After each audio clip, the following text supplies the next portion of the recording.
A $60 IKEA dresser? Sign me up.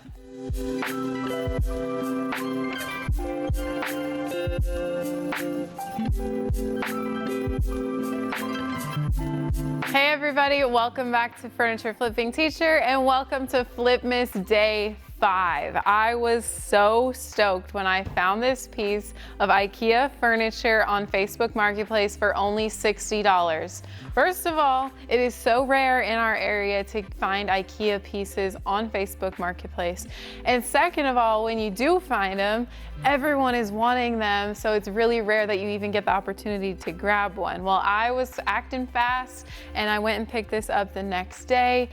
I will say the structure is great, but this thing is filthy. So it needs a good clean, but first I'm gonna go ahead and remove the hardware. So I'm pretty sure that this is like the IKEA hardware that these generally come with. There's nothing wrong with it at all. In fact, I think I'm gonna go ahead and keep it and then I can use it on another piece at some point. Hardware's off, let's clean this filthy thing. We're gonna be cleaning with some Dawn dish soap to tackle this very gross dresser. Don't even know how it gets like this. It's bad. We need to bring out the big guns. I do have to say that you look like you should be a Walmart employee outside, like shaking the bell with this vest. But haha, good joke, Neiman. I went ahead and picked up a scrub brush for my drill because this is like crusty and super gross. This was actually in an 11-year-old boy's room ever since he was like a baby. So as you can imagine, there's so many things on here that the parents didn't even know what it was. They were like, I don't even know what that is. I tried to get it off, but it didn't come off. There's literally like drips down the edges. Inside of the drawers is even gross. So I'm excited to try this out. I've seen a lot of people use it on furniture to give it a good scrub down. We're gonna give this a go. Dip it in the water.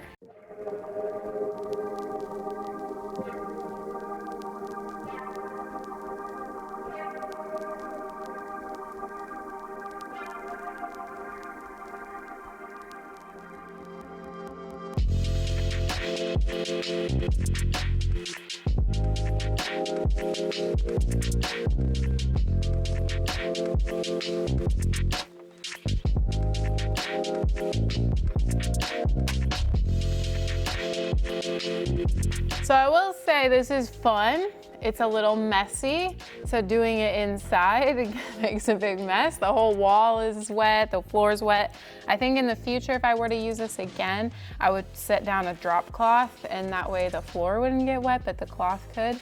We could dry that up. And then also, I really feel like I'm actually like cleaning this piece really well. So I don't know, it's kind of fun. I like it.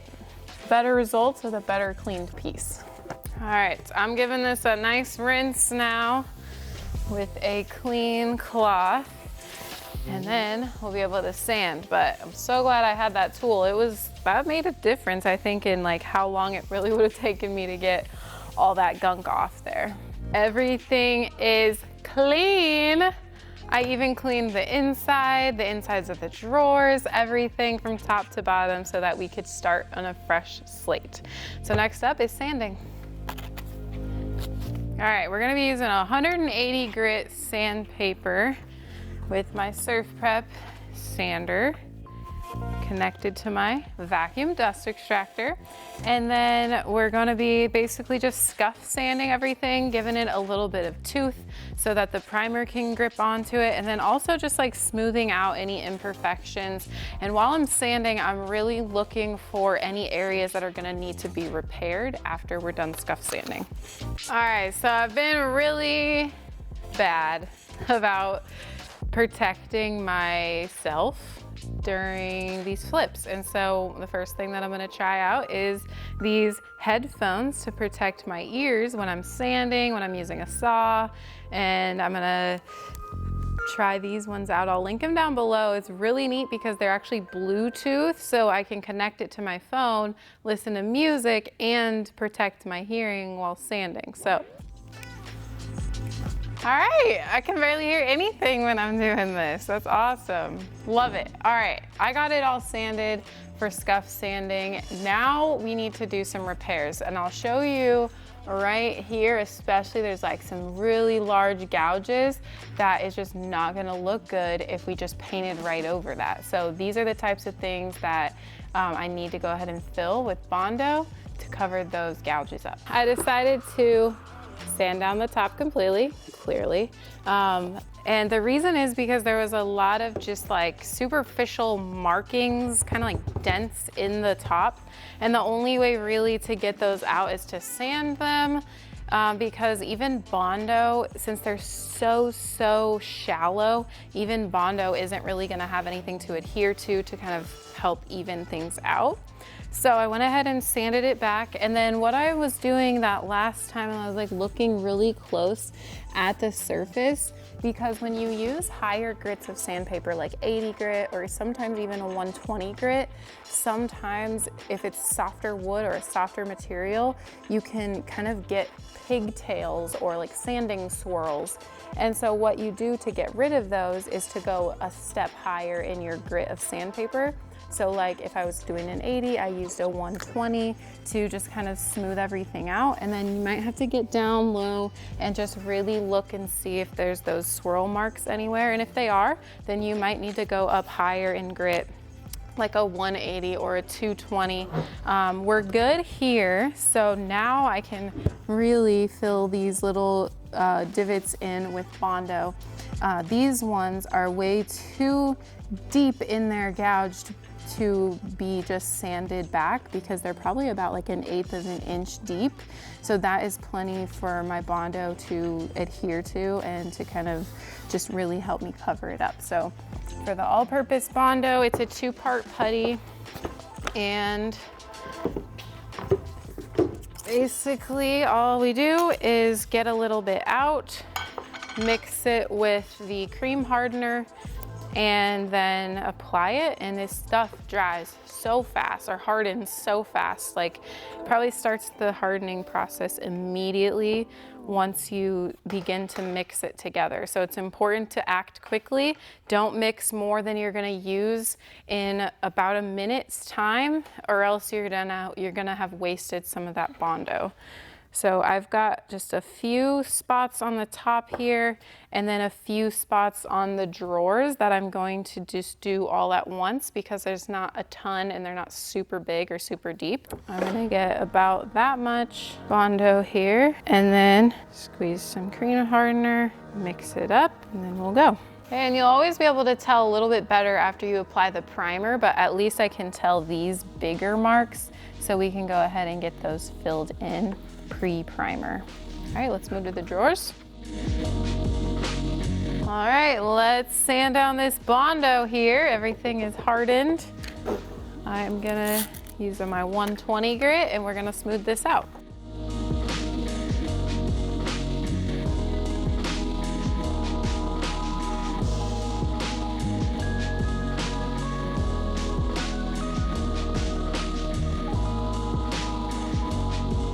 All right, all the Bondo sanded. We're gonna prime now. So there's a few reasons I wanna prime this. One is because this is just wood, and on the original finish, I could already see some of the knotty areas popping through, like bleeding, a little bit yellowy, and I don't want that to happen on my finish. And the second reason is so that we can basically start with a fresh, clean slate where everything has the same primer on it. So everywhere where I busted through the wood finish, everywhere like this top where I have all wood, we just want it to be fresh and clean. So we're gonna go ahead and do Dixie Belle's Boss Primer. This is gonna block the stains, the odors that there may be, and it's going to give us a great base layer for our paint to go on. I'm thinking we'll just need 1 coat, but if we start to see some bleed through, especially in the knotty areas of this pine dresser, then that's when we'll have to just go ahead and apply a 2nd coat. So I've made sure that this is really nice and mixed up. A lot of the times primers and top coats and even paints will kind of separate over time. So if you're just using a product every once in a while, or even if it's just sitting on the shelf for a little bit of time, it's important to stir it up and make sure that all of it is incorporated really nicely. There's no chunks, and that it's a nice consistency so that it all goes on well and does its job correctly. All right, first coat of primer is on. So I'm a little bit nervous about the bleed through here on the top of the dresser, especially where all of that pine was exposed. I did use the Boss, but occasionally there's gonna be some tannins and bleed through that the Boss or even any other really like water-based stain blocking primers aren't going to cut it. So I'm gonna go ahead and utilize the Bin shellac-based primer, which is an oil-based, which will basically help me seal in everything for certain. So I'm just gonna apply it with my foam roller here, and this is just really difficult to clean up, so I just kind of use a disposable roller that I can replace each time I use the oil-based. Alrighty, primer is dry, so that means it's time to paint. We've got a fun paint today. I'm not gonna tell you what type of paint this is, but it's a new to me paint that I'm gonna be testing out. So I'm gonna go ahead and open her up. I had to get in the Christmas spirit, so in order not to show you guys, I just wrapped it in some paint. And the color is going to be this really pretty baby blue color. Sky blue, baby blue. So I'm gonna give this a really nice stir to get everything incorporated nicely, and then we're just gonna paint on all of the surface. So this paint is a chalk and clay paint, and it has some like granule substances. To me, that's what it looks like when I am kind of just, I don't know, stirring it and pulling the stick out. So I'm kind of interested to see how it goes on, and once it's dry, like, does it have that texture? Does the grainy substance kind of like self-level, or what's the deal with this type of paint? So we're gonna put it to the test today and see the results. All right, so initial thoughts. It's got good coverage for such a light color, especially. So I do like that aspect of it. It's going on really nicely.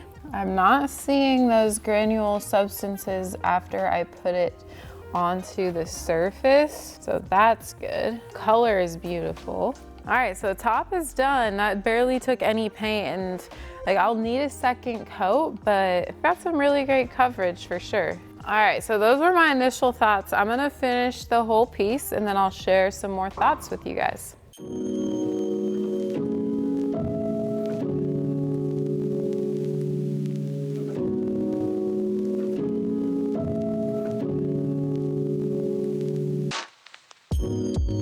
I'm done with coat number 1. I mean, it just goes on really nicely. It's smooth. Once it dries, I'll really be able to tell like the self-leveling properties. Obviously, you can see like the brushstroke marks because this is a lighter color, and it just didn't quite get full coverage, but I'm interested to see if it evened out like texture-wise, because that's the main thing that I'm looking for, is for it to, you know, self-level really nicely and kind of just mold together and become a really nice smooth surface. So I'm gonna let this dry for a bit, and then we'll come back and we'll do a second coat, and we'll keep on testing this paint. All right, so we're about ready for a second coat. I'm just rubbing my hand across the top. It's pretty textured still, and I'm gonna go ahead and I'm gonna smooth it out with my 320 grit sandpaper here. I'm noticing when I do that, it's pretty chalky. It's coming up with like a lot more dust than a mineral paint might do. And I think it's both to do with the chalk and the clay substances inside this paint. So for its second coat, I'm gonna do a little experiment and see if using the water mister bottle will help me get a little bit of a smoother texture on this paint. So that way I'm not feeling as much of that texture and everything is a lot more smooth.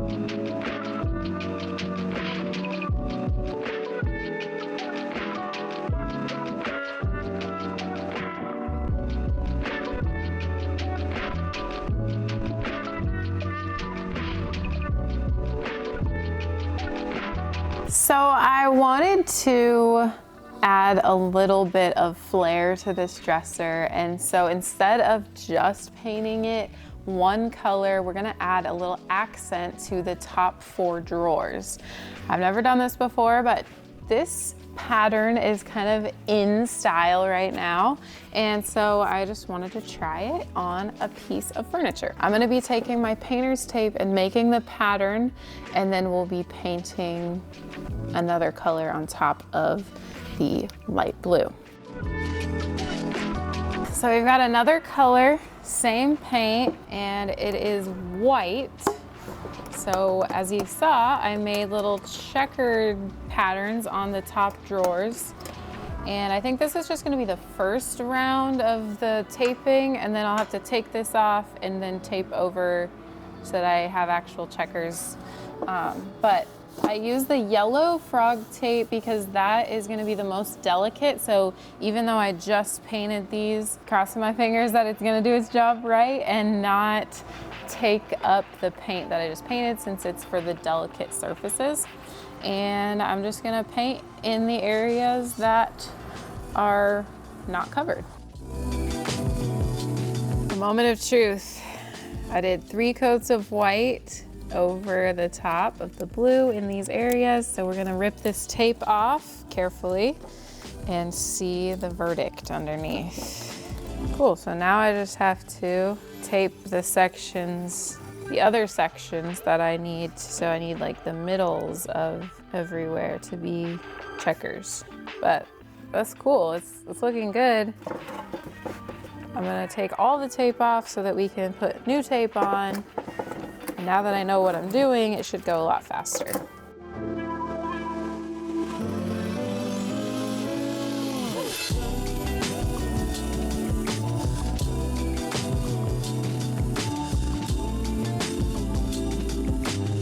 All right, moment of truth for real this time, because once I pull this back, we should have a full checkerboard of white and blue. Have to clean up a couple lines, but overall, that's pretty sweet. That looks so much better than the original like few checkers. I like it a lot. Now I just need to do some touch-ups and the top coat.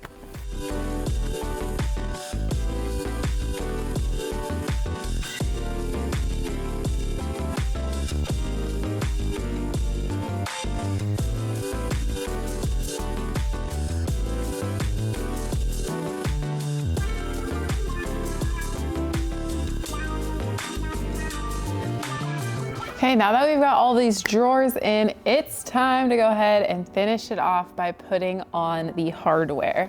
So the hardware that I chose for this piece is this really pretty gold knob.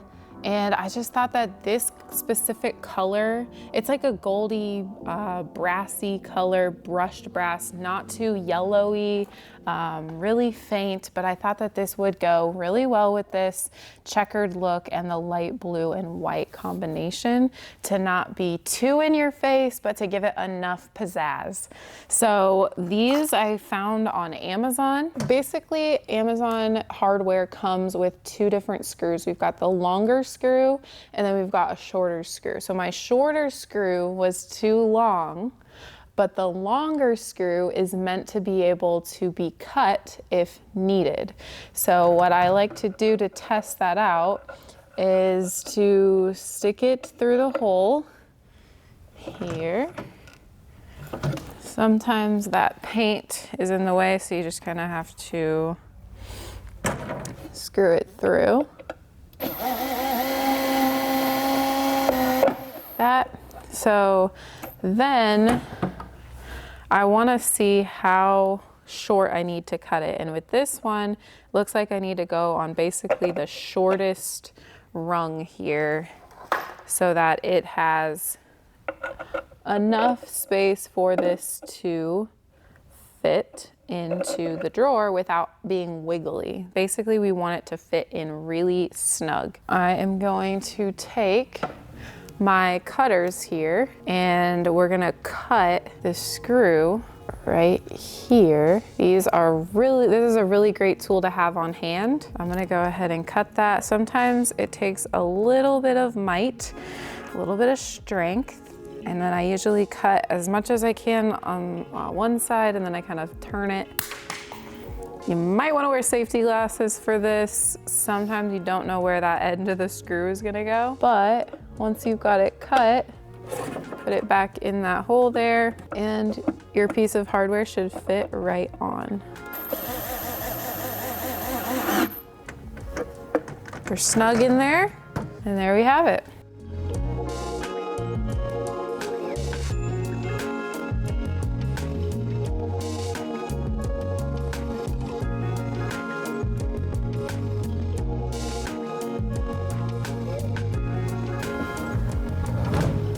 It's time for the final reveal. First IKEA hack and only IKEA hack of this year is complete. I am absolutely in love with this little checkered detail. I honestly can't wait to put it on Facebook Marketplace just to see the reception and also to put it on our website and out in the open for people to check out and to purchase. I mean, wow, it looks so good. It's something different that I feel like I haven't really seen out there before, but the checkers are so in this year, this season. They're pretty trendy, so I think that this should go pretty quick. I'm hoping I'm gonna put it on Facebook Marketplace maybe for like $450, just keeping in mind that it's an IKEA piece, so it's not like the top most quality type of furniture, but it is still pretty well made and it's got the nice drawer slides.